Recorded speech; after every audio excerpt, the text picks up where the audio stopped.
Hey guys, Endless here, welcome back to the channel. This is part 2 to what if Fem Deku has Requip magic. Check out the other videos in my playlists and let me know what you think of this part in the comments. Anyways, I hope you guys enjoy. As the two girls were walking towards the area for applicants, Lily looked over to Izumi and asked something that had been bugging her. So you didn't get a recommendation from your dad? Izumi glanced at her friend and smiled slightly. Yeah, he wanted to give me one, but I didn't want to get into UA like that. I want to do it on my own, and he had agreed. He even praised me for it. Izumi giggled softly at the memory. Lily nodded and the two walked into the auditorium. Once inside, they noticed that the room was packed with 100 or so people. Izumi wondered where they were supposed to sit. Because Izumi didn't go to a regular school, Nizu and Shota had homeschooled her and Lily. But anyways, back to the story. She glanced at the cat girl at her side and the duo spotted 2 empty seats in the front row. Both of them looked at one another and Izumi just shrugged.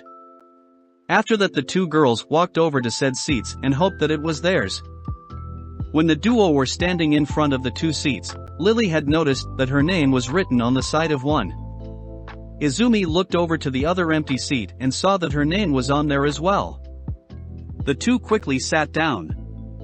The red-haired girl wondered why they gave them seats in the front. She shrugged though and waited for the room to fill up.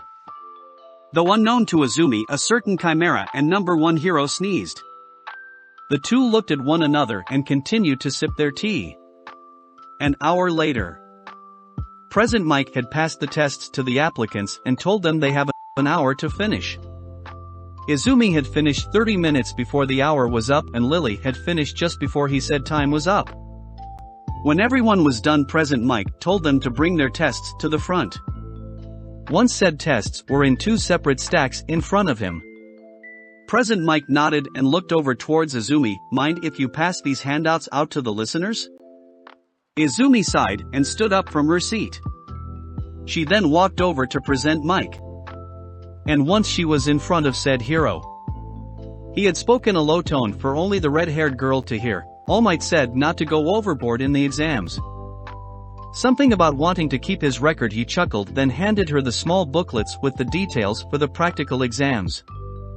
After Izumi heard this, she raised an eyebrow and laughed slightly. Oh, I will probably beat his record. President Mike just laughed after he heard this. Then with that, Izumi walked around the room and handed the booklets to the people at the end of each row. She told them to pass them down and they quickly did so. Once Izumi had sat down, the blonde hero spoke up. Alright little listeners, listen up. For the practical exams you all will be given random testing sites ranging from City A to City D. He then continued with his speech. As he was talking, the applicants were looking over the booklet that they were handed. On the first page of the small booklet you will notice that on there is a testing site written. For each person in the room it ranges from City A to City D, like how I mentioned earlier. He then continued. So for every testing site there will be 20 applicants, and as for the point system for this test, he pulled out a small remote and clicked it. Not a moment later a screen had appeared around him with 4 different types of robots. President Mike coughed into his hand and spoke. He thought in his mind, next time Shota is going to do this. On the top left there is the 1-pointer. The hero then continued, and on the top right there is a 2-pointer, and on the bottom left there is a 3-pointer. And as you see here on the bottom right there is the 0-pointer, though you should just avoid this one. You gain nothing from fighting it. It's nothing but an obstacle in this exam. Alright, good luck everyone, give it your best, he said with a thumbs up. After he finished explaining, Izumi wished Lily good luck. They both had got different sites. Izumi concluded that they don't want friends to work together, so the two left one another, both going in different directions. Lily went to the changing room and Izumi left with President Mike towards City Site A. She didn't need to go to the changing rooms because she can just switch her clothing whenever she wants. So with that, President Mike dropped Izumi off at the front gate of the city and he made his way towards the observation post to start the exams. As he did so, Izumi muttered, "Requip." As she said this, her body had a yellow glow around her, and when the glow disappeared, Izumi is now wearing a two-piece black dress, with white being at the end of her sleeves, collar and chest. Then for her bottom she has a black skirt. And now has her red hair going down in a ponytail that is kept there by a black bow on the top. Basically the outfit you see in the video. All Might had gotten her this dress when she turned 14. But anyways, back to the story. So the scarlet-haired girl waited in front of the gates with her arms crossed under her chest. After 5 minutes she heard footsteps behind her. She glanced at the 19 applicants and had noticed only a few stood out to her. Either way, after she glanced at them, Izumi turned her attention back onto the gate in front of her. Once she saw the gate open slightly she dashed inside. A blue-haired boy with glasses shouted, "Is that even allowed?" However, right after you can hear Present Mix's booming voice, "Yes, it's allowed now. Go, go, go." After he said this the gates fully opened and they all rushed inside the fake city. With Izumi she ran through an alleyway and had noticed up ahead that there were a few robots at the end of the alley. She dashed towards said robots and as she did a purple magical circle appeared around both of her hands. Then a second later 2 swords were now in her hands with a beautiful winged handle on each sword. Once she made it out of the alley the 2 one-pointers had locked onto her and shouted, "Eliminate!" and launched multiple projectiles towards the redhead. Seeing the oncoming attack Izumi jumped back and dodged all of the projectiles. But as she did 2 swords had appeared above her in the air. And not a second later they were launched at the robot's head. Once the swords impacted said heads there was a boom. As they exploded Izumi ran towards the main street and saw 5 3-pointers, 2 1-pointers, and 6 2-point robots. She got into a stance and raised one sword in front of her and moved the other into a reverse grip. But right as she did the robots noticed her. Izumi smiled slightly and all of them launched their attacks towards the girl. But as they launched the attack Izumi dashed towards the robots at a fast speed that the robots couldn't track. Then a second later metal slicing through metal could be heard, and Izumi reappeared behind the headless robots. Then they all exploded leaving small craters as they fell onto the ground. Izumi looked around and thought this won't do, if I keep going at this pace then I won't beat his record. So with that thought in mind she jumped up towards a building and closed her eyes, but as she did, Izumi used her magic to sense where the remaining robots were at. She smiled slightly when she felt all of the applicants in her testing site. Then a second later she sensed all of the robots that were left. There was about 250 left and they were dropping pretty quick she noticed. But Izumi was glad that she learned how to sense stuff with her magic. It is just large enough to sense throughout the entire testing site. Author's note: for this ability Izumi expands her magic out towards the city and could feel whatever inside said range, that being living things or robots. It's something similar to what Urza did against the 100 monsters in Grand Magic Games. Anyways, we now switch to the UA staff. All Might watched as his adoptive daughter jumped onto a building and closed her eyes. He just smirked, knowing what she is about to do. Nizu glanced at him and spoke after a sip of his tea, "So how long do you think she is going to wait until she makes her move?" The Chimera questioned. The blonde hero looked over towards the small animal and replied, "Probably 10 minutes so everyone else could get points." 10 minutes later. Izumi opened her eyes when she sensed only 130 robots left with different sizes. She guessed that 40 of them were 1-pointers. And the rest were 2-pointers and 3-pointer. But with that thought she made her swords disappear and moved her arms to the side. As she did her outfit glowed yellow, then the same glow covered her whole body. Once it completely surrounded her body she moved both of her hands down which touched blue ripples that appeared in front of her palms. She then moved down slightly, but as Izumi did so, the red-haired girl quickly stood up straight with her arms spread out and a purple magical array appeared in front of her body. Then once the light disappeared Izumi shouted, "Requip Heaven's Wheel Armor." She then jumped up into the air and as she did the 4 wings that were behind her had spread out, which allowed her to fly up. There were 2 big wings on top and two smaller ones on the bottom.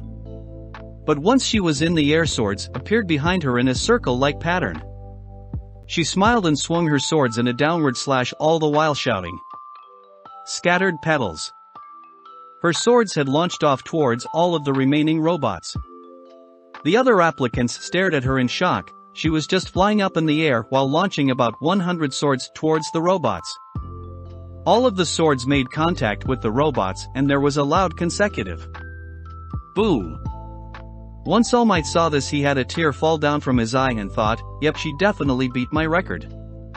When Nizu saw this, he spoke with a crazed laugh, "Let's see if she can handle this." He then pressed the big red button. Nizu looked over towards the testing site and waited in anticipation, then waited some more. He pressed the button once again, probably thinking it had a small malfunction. The Chimera looked back towards the testing site again and cried out "WHYYY." He then pressed it about 10 more times frantically, only to have the same results as before. He shouted at Power Loader, "What happened? I want to see the big robot." Said hero rubbed the back of his head nervously and replied, "Well, you see sir, there was a group of robots standing on the ground above the zero-pointers hangar." Nizu paled once he realized what that meant. The explosions from the robots had messed up with the mechanics to raise said robot up. All Might's sweat dropped when Nizu started to cry in the corner, muttering something about powerful red brats ruining my fun. Anyways, now we skip to the first day of UA. Also, Izumi got 300 villain points and 30 hero points due to her attack having had saved people who were surrounded by robots. Safe to say All Might was sad after losing his record, but he was still happy for the scarlet-haired girl. Izumi made her way towards Class 1A. Once inside said classroom, she spotted 2 sleeping bags behind the front desk. One was yellow and the other was pink with white cat paws all over. Izumi just ignored the father-daughter duo and walked to her seat. It was in front of an ash blonde. Said blonde had his feet over his desk and his shoes were blocking her seat. Izumi walked towards the blonde, who was yelling at a blue-haired boy with glasses. However, the duo stopped yelling at one another when Izumi walked up to Bakugo. "Can you move your legs down so I can sit?" she asked politely. Bakugo looked at the red-haired girl and shouted, "And why should I listen to some extra ha?" Izumi's eyebrow twitched and a sword appeared at her side. She then pointed said sword towards the blonde and smiled sweetly at him. "Would you move it now, or would you like to be 1 foot shorter?" she asked in a sweet tone that had an edge to it. Bakugo muttered, "Oh shit," and sat up normally. Izumi smiled and took her seat. The Pomeranian wondered where that sword popped out from. A minute later, Aizawa and Lily had awoke from their slumber and he told the cat girl to go to the empty seat by Izumi. Said girl nodded and went over towards her seat. He then looked around at the class and muttered, "You all took 7 seconds to calm down, that won't do." The black-haired man then held out a PE uniform and spoke, "Now put these on and meet me outside." As he said this, the teacher threw said gymwear towards Izumi, who caught it and it just disappeared in a yellow light. Aizawa nodded to her and gestured her to follow him outside. She did so and all of the other students of Class 1A grabbed their uniforms and ran to the changing rooms.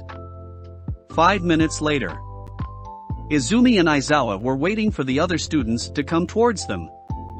And Izumi already switched clothes as they were waiting. Anyways, they heard footsteps coming towards them and the rest of the class was now in front of Shota. Said man introduced himself as their homeroom teacher and told Izumi to stand with her classmates. Once she did so, he was about to speak up, but a brunette had cut him off, which earned the girl a glare from the man. She now felt nervous, but still asked, "What about orientation?" she asked meekly. Aizawa just muttered something incoherent, something about not getting enough sleep. But he answered nonetheless, "Here at UA we don't need to follow any standards, so the teacher could do whatever he wants really." He shrugged and spoke up, "So you all will do a Quirk apprehension test." Aizawa then continued, "It's the same test you guys take during middle school, but you're allowed to use quirks." As he said this, Shota threw a ball towards Izumi, who caught it and raised an eyebrow at her uncle figure. "Go throw that in the circle over there," he said tiredly. Izumi just nodded and walked over to said circle and turned back to Aizawa and asked, "Is this ball heat resistant?" Aizawa just nodded in response. The red-haired girl smiled and turned around, all the while holding her right hand out. As she did so, a magical circle appeared, then a second later.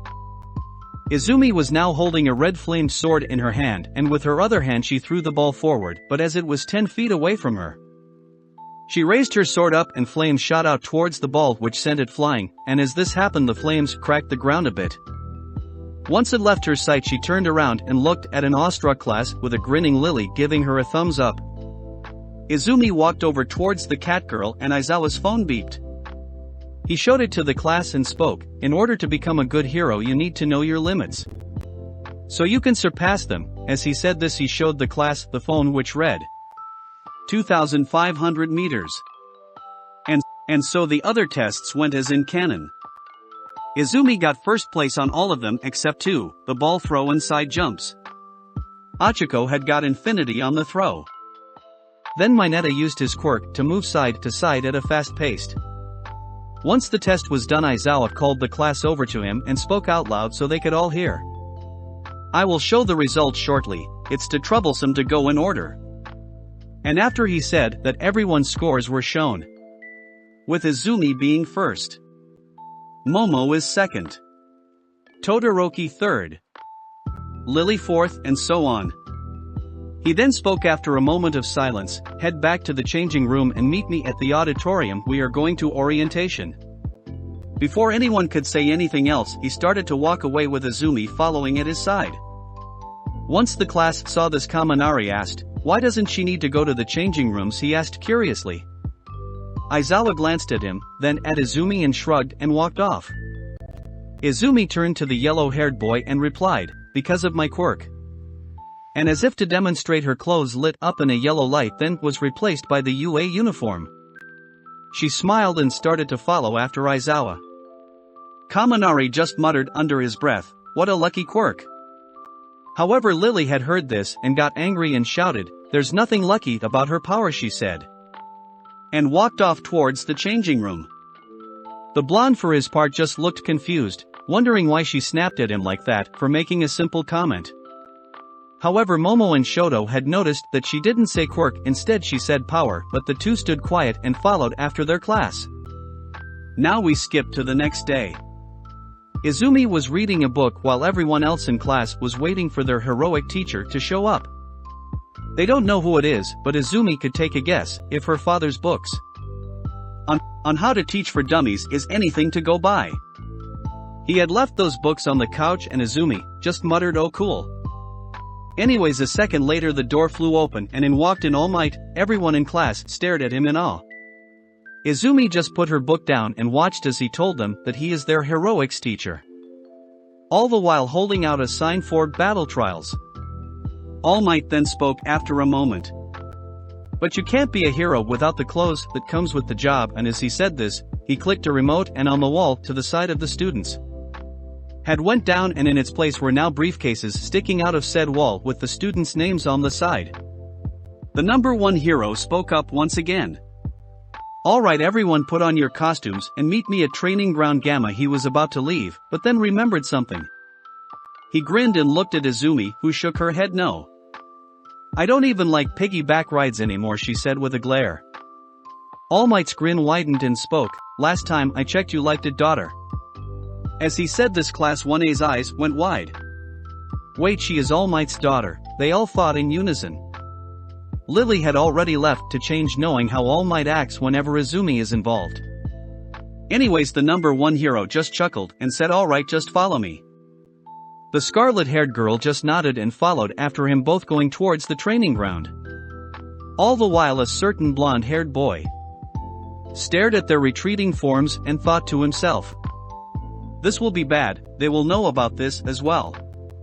10 minutes later. Oh, and Izumi's hero outfit is her Heart Cruise armor. It's the same armor Urza wore most of the time in the original anime, however there is a slight twist. On her right shoulder there is a green lotus flower engraved onto it, but in memory of her mother. Oh, and she has the same lotus on her left hand. It isn't a tattoo though, David had made a special ink using her magic. Anyways, All Might was speaking to Izumi, but that's when the blonde hero turned around and all of Class 1A walked out with their hero costumes. He grinned at them and gave them a thumbs up. "You all look cool," he said. As the students walked in front of them, Izumi stood by her father's side. "So what are we going to do here, sensei?" And as he said this, his hand moved robotically. You can take a guess who asked the question. All Might upon hearing this glanced at Izumi and then back towards the class. "Well, we were going to do battle trials. But I had came up with something on the spot that is way better," he said. Everyone just sweat dropped. "He isn't good at this teaching thing, huh?" He then continued, "You all will be fighting Izumi here," he said with a big grin. Everyone face faulted after hearing this. Bakugo had shouted after getting up, "That weakling over there can't even defeat me," he said arrogantly. However, he quickly shut up at Izumi's glare. All Might coughed and spoke while handing Izumi some weights. "Don't use lethal blows," he said sternly. Izumi just nodded and took the weights and walked into the middle of the city. Everyone stared at her, wondering why All Might handed her weights, and that's when Momo asked what they were all thinking. "Why did you hand her weights?" After hearing this, Tashinori grinned and Lily had a bad feeling about this whole thing. She just hoped Izumi would go easy on her. "Because I'm handicapping her," he said with a loud laugh. After hearing this, the class wondered if he was crazy for making his daughter fight the whole class and handicapped, no less. Tenya then raised a hand up in the air and spoke, "Okay, but how much weights is it?" As they were talking, Izumi put on the 2 weights on her wrists and felt a little strained, but is still able to move. Oh, nothing special, just 2,000 pounds in each," he said nonchalantly. They all shouted, "What, are you crazy? How can she move in that?" All Might took a step back at the shout and answered calmly, Now calm down, she usually wears more when she trains," he said. They were about to say that All Might is a slave driver, but Izumi's voice could be heard. "What, stop complaining, you guys aren't the ones who was wearing the weights, so just come at me," and as she said this her whole body glowed. Mineta drooled at the sight before him, but it quickly stopped when he noticed Lily's glare, and it didn't help that she grew her claws. Then All Might's glare almost made Mineta pee himself. Izumi then shouted, "Requip." After she shouted this, the light had died down and she was now wearing a light purple/pink kimono that has silver flowers on it and a purple obi on her waist. And her hair went into a ponytail with a golden needle holding it together, with her bangs being on each side of her face. She had got this outfit from Seagrain as a gift as well. This outfit is also her favorite. But anyways, Izumi spoke up so everyone could hear. "Alright, you guys need to survive for 15 minutes, she said calmly. Everyone gulped after they heard this, and All Might jumped onto a roof of a nearby building and had grabbed popcorn. Oh, and in this, what if All Might didn't get injured too badly against All for One, so he is able to eat?